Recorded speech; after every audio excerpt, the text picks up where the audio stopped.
Good morning friends. जैसा आपको पता है कि पंकज सर आपके लिए प्रतिदिन कुछ न कुछ लेके आते हैं। आज 7वीं क्लास के 10वां टॉपिक लाए हैं, जीवों में श्वसन। उम्मीद करते हैं आपको अच्छा लगेगा और आप लोग सराहेंगे। आप लोग आगे देखिए। जीवों में श्वसन के लिए पहले मैं आपको थोड़ी सी थ्योरीज आपको पढ़ा दूं, फिर उसके बाद इसके ना कुछ प्रश्न उत्तर देखेंगे जो आपके पेपर में काफ़ी इम्पॉर्टेंट हैं। मैं आपके सामने प्रस्तुत कर रहा हूँ इसकी पहली झलक। आप देख रहे हैं स्टडी विद पंकज। श्वसन एक महत्वपूर्ण जैविक प्रक्रम है। सभी जीवों को जीवित रहने के लिए आवश्यक ऊर्जा की प्राप्ति श्वसन की आवश्यकता होती है। यानी कि अगर हमें जिंदा रहना है तो हमें श्वसन लेना ही पड़ेगा। सभी सूक्ष्म जीव की इकाई से बने, तो सभी सूक्ष्म जीव इकाई से बने जिनको कोशिकाएं कहते हैं। कोशिकाओं में भोजन के विखंडन का प्रक्रम में ऊर्जा मुक्त होती है। इसे कोशिका श्वसन कहते हैं। क्या कहते हैं? कोशिका श्वसन कहते हैं। सभी जीवों की कोशिका को कोशिकाओं के श्वसन होता है।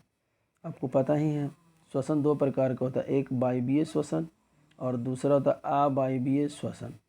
अब हम लोग ना देखेंगे कि वायवीय श्वसन किसे कहा जाता है ना। वायवीय श्वसन किसे कहा जाता है? तो वायवीय श्वसन में भोजन ग्लूकोज को विखंडन ऑक्सीजन के उपयोग से कार्बन डाइऑक्साइड और जल होता है, परंतु अवायवीय में भोजन ग्लूकोज और इसमें अनुपस्थित होता है और विखंडित हो जाता है। कार्बन डाइऑक्साइड में अल्कोहल बनता है। अधिक आगे देखेंगे इसमें अधिक व्यायाम करते समय जब हमारी पेशियों को ऑक्सीजन की आपूर्ति पर्याप्त नहीं होती है, जब भोजन का विखंडन अवायवीय श्वसन द्वारा होता है। सांस लेने के प्रक्रम में एक चरण है जिसमें जीव ऑक्सीजन से शुद्ध वायु के अंदर खींचता है और कार्बन डाइऑक्साइड शुद्ध बाहर निकालता है। आगे बढ़ते हैं और देखते हैं कि ऑक्सीजन समृद्ध वायु अंदर लेती है जो सक्षम उसे अंतः श्वसन कहते हैं, और कार्बन डाइऑक्साइड जब उससे निकलता है तो उसको आश्वासन कहते हैं। गैसों के विनिमय के लिए विभिन्न जीवों को श्वसन हमारे विभिन्न अंगों द्वारा होता है। श्वसन के समय हमारे फेफड़े में से वायु भर जाता है जिससे आपस अपनी मूल अवस्था में चली जाती है। आगे आते हैं, जैसे लिखा हुआ है हाथी, शेर, गाय, बकरी, मेढक, छिपकली, पक्षी है ना, सर्प इत्यादि अपनी वक्ष गुहाओं में फेफड़े द्वारा करता है। कीटों में गैसों का विनिमय श्वसन प्रणाली तथा वाता द्वारा, केंचुओं में आर्द्रता, मछलियों में ग्लोम यानी गिल्स द्वारा होता है। आपके सबसे बड़ा क्वेश्चन ये है कि मछलियाँ किसके द्वारा करती हैं? तो गिल्स के द्वारा। पादपों में गैसों का विनियमन के लिए पक्षियों में सूक्ष्म छिद्र रंध्र होते हैं। इनकी जड़ मृदा कणों से खाली होती है और इसमें वायु उपस्थित होता है। शारीरिक लिखा हुआ है कि शारीरिक क्रियाएं सक्रिय श्वसन दर के कारण बढ़ता है। जैसे हम लोग देखते हो कोई भी काम करते जहाँ पे डर भय है वहाँ पे हमारी सांसें बहुत तेज होती हैं। हम आप लोग जुड़े इससे क्वेश्चंस करेंगे। क्वेश्चंस हमारे ये पहला कि तिलचट्टे के शरीर में वायु का प्रवेश कहाँ से होता है? तिलचट्टे के शरीर में वायु का प्रवेश श्वसन रंध्रों द्वारा होता है, उसका टिटिलेटर होता है।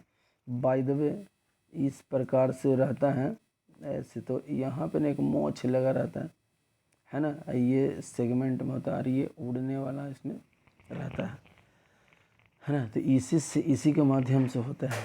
आगे है अगला क्वेश्चन है कि अत्यधिक टांगों में जब पादप में से संचय का ऐंठन होने लगता है तो हमें क्या होता है?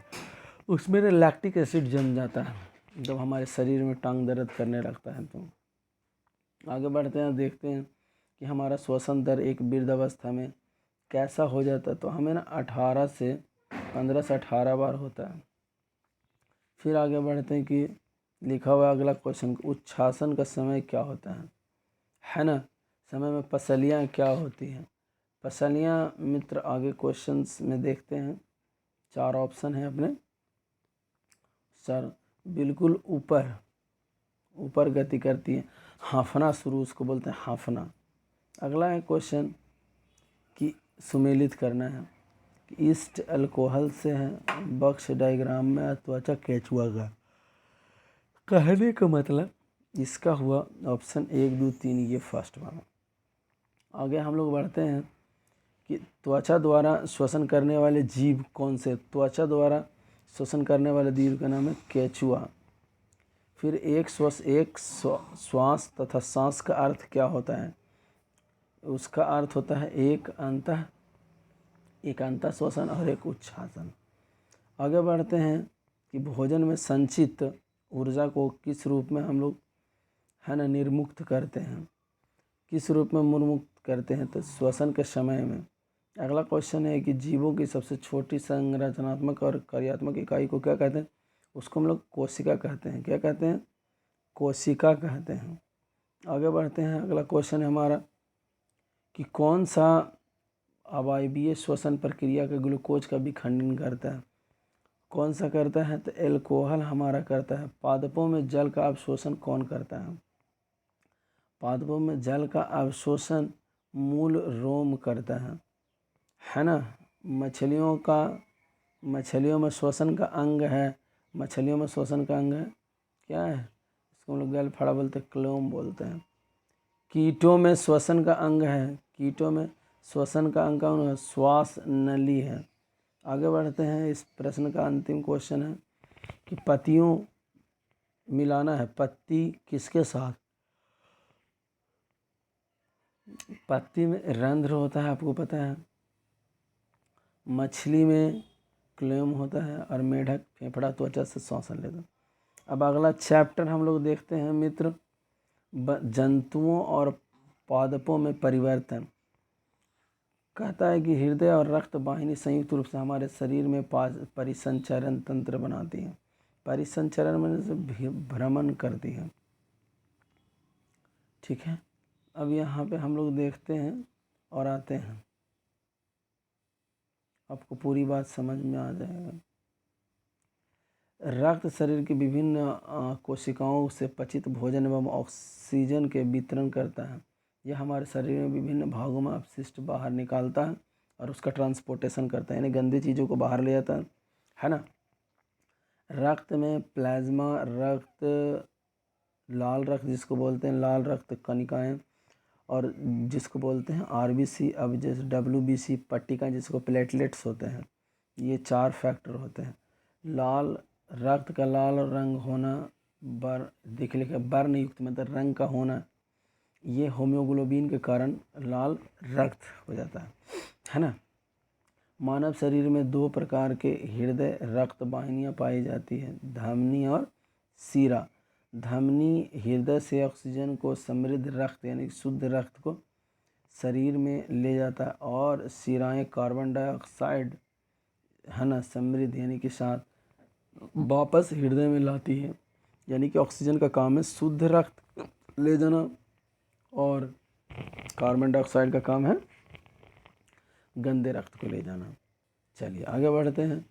हृदय की जो स्पंदन की शक्ति यानी कि जो हमारा है धड़कने का, कितना धड़कता है, तो ये हम धड़कता है 72 से 80 स्पंदन प्रति मिनट होता है ना। आगे बढ़ते हैं और देखते हैं हृदय रक्त द्वारा पदार्थों का परिवहन पंप के द्वारा कार्य किया जाता है। ये 4 कक्षों में बटा होता है। ऊपरी 2 कक्ष को आलिंद कहते हैं और निलय 2 कक्ष में कहलाता है। सजीवों द्वारा कोशिकाओं का निर्मित अपशिष्ट पदार्थों से होता है, इसे हम उत्सर्जन कहते हैं। और उत्सर्जन में भाग लेने वाले अंग सब मिल जाते तो उत्सर्जन तंत्र बोलते हैं। आगे है कि मानव उत्सर्जन तंत्र का निर्माण वृक्क, मूत्र नलिकाएँ, मूत्राशय द्वारा, त्वचा द्वारा होता है। पादपों में परिवहन जाइलम और फ्लोम। ये आपका एक ट्रिक हम इसका आपको बता देते हैं।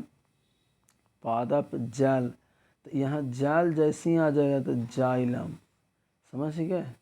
और फूड FOOD लिखा था, फूड मैंने भोजन, तो फ्लोएम, फूड से फ्लोएम। ठीक है, आगे है यहाँ पे लिखा कि पादपों बाष्पसर्जन में बहुत अधिक जल का निर्मित करता है, यानी कि जब जैसे इसमें वेपराइजेशन होगा तो जल छोड़ेगा बहुत। अब आइए इस पे जुड़ी हम लोग कुछ प्रश्न देखते हैं। इसके 10 प्रश्न देखते हैं। रक्त का तरल भाग क्या कहलाता है? रक्त का तरल भाग क्या कहलाता है? प्लेटलेट्स कहलाता है। हृदय स्पंदन को मापने के लिए चिकित्सा यंत्र, है ना, हृदय स्पंदन के लिए क्या होता है? स्टेथोस्कोप होता है। ठीक है। अगला है कि रक्त परिसंचरण की खोज किसने करा? रक्त परिसंचरण की खोज विलियम हार्वे ने करा है। पादपों में भोजन का परिवहन, देखिए फिर भोजन आया, भोजन फूड कहते हैं इंग्लिश में, इसीलिए उसको फ्लोएम बोलेंगे। क्या बोलेंगे? फ्लोएम। जल रहता तो जाइलम। आगे बढ़ते हैं नेक्स्ट क्वेश्चन की तरफ हम लोग। और अगला क्वेश्चन है हमारा मानव शरीर में कितनी मूत्र वाहिनियाँ होती हैं, है ना? मूत्र वाहिनियाँ कितनी होती है? 2 होती हैं। पादपों में जल का परिवहन होता है। जल, देखिए जल जाइलम के द्वारा। अब आप लोग पकड़ लिए होंगे, 2 क्वेश्चन तो क्लियर हो गया होगा, है ना? मूल द्वारा जल अवशोषण की दर को बढ़ाया जाता है। अब किसके द्वारा बढ़ाया जाता है? तो आपको पता है कि प्रकाश को धीमा कर दिया जाएगा तो अवशोषण बढ़ जाएगा। सुमेलित कीजिए, है ना, सुमेलित करना है आपको मित्र। यहाँ पे बात रंध्र किसके द्वारा? बाष्पोत्सर्जन के द्वारा, रंध्र का बाष्पोत्सर्जन। फिर जाइलम का जल का परिवहन, फ्लोएम फूड का परिवहन, और ये समझ गया?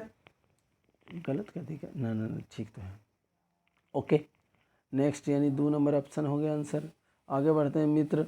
लिखा हुआ है कि छिपकली, पक्षी, सर्प ये सब अपशिष्ट पदार्थ अपना कैसे सिक्रेशन करते थे? यूरिक अम्ल, यानी कि सब वॉशरूम जिसको हम लोग पेशाब बोलते हैं, मूत्र बोलते हैं, उसी के अकॉर्डिंग हम लोग सारा करते हैं। अगला मित्र क्वेश्चन है हमारा, रक्त के छनन की विधि कहलाती है। रक्त में छनन विधि होती है, उसे हम लोग अपवहन यानी डायलिसिस बोलते हैं, जो किसी इंसान को होता है। ये थोड़ा हिंदी लिखा हुआ है इसीलिए। फिल्ट्रेशन भी होता है। मछली में उत्सर्जन किस विधि द्वारा होता है? अमोनिया द्वारा होता है। आगे बढ़ते हैं मित्र और देखते हैं क्वेश्चन कि मानव द्वारा उत्सर्जित अपशिष्ट पदार्थ यूरिक अम्ल होता है या यूरिया होता है? क्या होता है आपको पता है? तो यूरिक अम्ल नहीं होता, यूरिया होता है। ठीक है ना? ये अगला है कि हमारा स्पंदन का दर कितना है? हमारा स्पंदन का दर आपको अभी अभी कुछ देर पहले हम आपको पढ़ाए हैं, 72 से 80 बार होता है। अगला क्वेश्चन है, आरबीसी का रंग कैसा होता है? आरबीसी का रंग, है ना, आरबीसी लाल रंग वाला आरबीसी कहलाता है। आगे बढ़ते हैं मित्र, और ये इसके छोटे से है कि होमोग्लोबिन कहलाता है, और उसके कारण, है ना, सभी अंगों में पहुंचाया जाता है, और श्वेत कण होता है जो हमें रोगाणुओं से नष्ट करता है हमारे शरीर में प्रवेश होने से। ये हमारे 14 क्वेश्चन थे। अब हम लोग ना आ जाते हैं अगले चैप्टर पे, जिसका नाम है पादप, है ना, पादप में जनन। क्या है अगला क्वेश्चन? है हमारा पादप में जनन, कि अपने वंशों और प्रजातियों के लिए, है ना, अपने वंशों और प्रजातियों को बनाने के लिए हमें जनन बहुत ज़रूरी है। जनन 2 प्रकार के, एक अलैंगिक, एक लैंगिक। अब हम लोग बढ़ते हैं आगे और देखते हैं इसके बारे में, जनन के बारे में थोड़ा सा। आप देख रहे हैं स्टडी विथ पंकज, हमारा एक छोटा सा प्रयास है आपके जीवन में परिवर्तन करने का। इससे क्योंकि लाइन बाय लाइन कोई पढ़ता नहीं है, इसलिए आज आप लोग पढ़िए, है ना। अलैंगिक जनन के नए पादपों बीजों द्वारा अथवा बीजाणुओं द्वारा बिना उगाए होता है, जैसे काई के द्वारा, प्रवर्धन द्वारा, है ना, कली लगा के बीजांड, ये सब निर्माण को हम लोग बोलते हैं अलैंगिक। लैंगिक होता है जिसमें नर और मादा का युग्म होना चाहिए। काई की प्रवर्धन में मूल, तने, पत्ती, कलिकाएँ, मूल, काई की, ये सारे कुछ होने चाहिए, इसके कारण हम इसमें करते हैं, है ना। पुष्प पादप जनन अंग होता है, ये एक लिंगी और द्विलिंगी प्रकार के होते हैं। एक लिंगी पुष्प केसर और स्त्रियों में केवल उपस्थित होता है, परंतु द्विलिंगी में पुष्प और उपस्थित दोनों होते हैं, एक ही। परागकणों के परागकोश के वर्तिकाएँ स्थानांतरण होते, उसके परागकण कहते हैं, जिसको हम लोग बोलते हैं पॉलिनेशन। पॉलिनेशन का 2 टाइप, एक सेल्फ पॉलिनेशन और एक पर, है ना, यानी कि एक स्वपरागन और परपरागन। स्वपराग होता है जिसमें पराग कोष उसी वर्तिका का स्थानांतरित कर देता है। परपराग होता है जो एक दूसरे पर हो जाता है, स्थानांतरित होता है।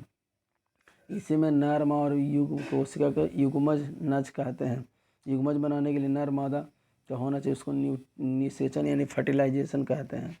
आगे हम लोग बढ़ते हैं मित्र, और इससे जुड़ी हम लोग प्रश्न देखते हैं। इससे जुड़ी प्रश्न के लिए हम लोग यहाँ पे आते हैं और यहाँ पे थोड़ा सा और देख लेते हैं। निषेचन के बाद अंडा फल विकसित हो जाता है और उससे बीजांड कहते हैं, है ना। बीजों में प्रकीर्णन पवन जल द्वारा भी होता है। इसको हम लोग वाटर पॉलिनेशन, एयर पॉलिनेशन, बहुत सारा पॉलिनेशन है जो हम आपको और भी बुक्स में पढ़ाएंगे। अभी एक और वीडियोज़ आपके सामने आएगा जो फटाफट, है ना, प्रीवियस ईयर का क्वेश्चन होगा। इसके अब हम लोग 10 प्रश्न इसके देखते हैं मित्र। पहला क्वेश्चन है इसका, है ना, कि सहजी इमलिस्टिका के बीज में प्रकीर्णन कैसे होता है। ये आप लोग जानते हैं पवनों द्वारा होता है। जैसे भुट्टा का बात हो गया, पवनों द्वारा होता है, ठीक है। फिर अगला क्वेश्चन लिख दिया गया, यानी मक्के की बात कर रहा था। अगला है हम लोग ने स्त्री केसर का भाग नहीं है, तो वो ना पुतंतु, बाकी वर्तिका अग्र अंडाशय सब है। आगे हम लोग बढ़ते हैं और देखते हैं नेक्स्ट क्वेश्चन की हमारा कि अलग नया आलू जैसे ये पैदा लेते हैं, इसके बारे में क्या करते। कैक्टस है ना, जो ऐसे बिलगन से होता है ऑटोमेटिक। फिर अगला क्वेश्चन है हमारा, देखिए यहाँ पे क्वेश्चन है कि मादा युग्मज अंडज का निर्माण होता है। मादा अंडज युग्मज का निर्माण ना बीजांड से होता है। किससे से? बीजांड से। द्विलिंगी पुष्प है, गुलाब से हो जाता है। आगे है पादप का जनन भाग क्या कहलाता है? पुष्प कहलाता है। क्या कहलाता है? पुष्प कहलाता है। आगे अगला क्वेश्चन है मित्र कि नर और मादा जहाँ मिलता है उस पराक्रम को कहते हैं, उसको ना फर्टिलाइजेशन बोलते हैं, निषेचन बोलते हैं। परिपक्व होने पर अंडाशय विकसित हो जाता है। वो फल में विकसित हो जाता है। जीवाणु उत्पन्न करने वाले रोग, है ना, उत्पन्न करने वाले एक पादप कौन सा है? जीवाणु उत्पन्न करता है, उसको हम लोग बोलते हैं डबल रोटी फफूंदी। बायोफिलिया द्वारा क्या होता है ना, जनन द्वारा क्या होता है, उसमें ना पतियों द्वारा होता है बायोफिलिया। इस चैप्टर का अंतिम प्रश्न है मित्र, मिलाना है आप लोगों को, है ना, कि कली का काम क्या है ना। तो देखिए कली ईस्ट के द्वारा मुकुलन जो करता है। फिर उसके बाद देखेंगे हम लोग कि 2 नंबर है वो आँख, उसमें आलू रहता है, छोटे ऐसे आलू रहता है, इसमें से निकलता है वाइट वाला। खंडन होता है, ये स्पाइरोगायरा हो जाता है, खंडन। और जीवाणु है वो डबल रोटी में होता है। आप अभी देख रहे थे स्टडी विथ पंकज। आशा करते हैं कि आपके जीवन में हम परिवर्तन करने के लिए कोई उपाय कर रहे हैं। इस उपाय के लिए और इस सहयोग प्यार के लिए थैंक यू। इसे ज़्यादा से ज़्यादा लाइक शेयर आप कर सकते हैं, दोस्तों के पास पहुंचाइए। मेरा नंबर है 8295042388। आप इस पे हमसे नोट्स भी ले सकते हैं। मेरा टेलीग्राम चैनल है, आप ज्वाइन भी कर सकते हैं। आशा करते हैं कि मेरे द्वारा दिए गए जानकारी आपके जीवन में परिवर्तन करेगा। कुछ कर दिखाओ ऐसा कि दुनिया बनना चाहे आपके जैसा। Thank you, have a nice day. आपका दिन शुभ हो।